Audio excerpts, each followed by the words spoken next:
Man, honestly, it's hard to just give, like, you know, blanket advice to, like, here's what you should do.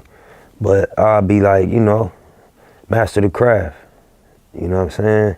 After all the strategies wear off and all the approaches, you know what I'm saying, everybody gonna realize it's about the music.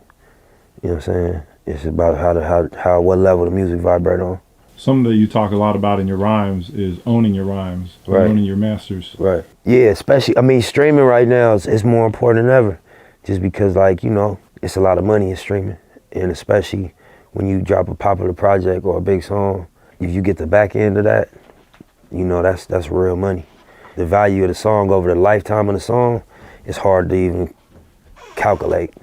You know what I'm saying? When the records are successful and or even just viral and they trending on the mixtape level, that the streaming turns over. So if you can, stay in control, you know, of your masters as long as you can, because you will love to have a catalog. That's the best thing I had, is that, you know, I got a catalog of music that, you know, is streamed every month.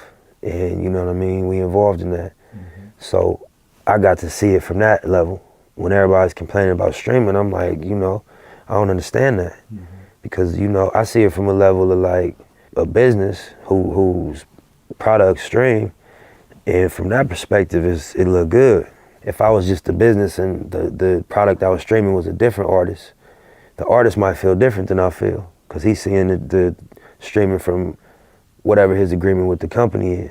But the actual pot is a nice pot. Right. They're just not getting a big chunk of that pot. Yeah, and you know, that's all based on how they negotiate it. Right. You know what I'm saying? But, you know, it's a nice pot. Mm-hmm. So to own the masters is very critical, you know, if you can. You know, when you, as an artist, until you sign a contract, you own your masters. And even when you do, you know, it's contracts that you can sign where you still own your masters.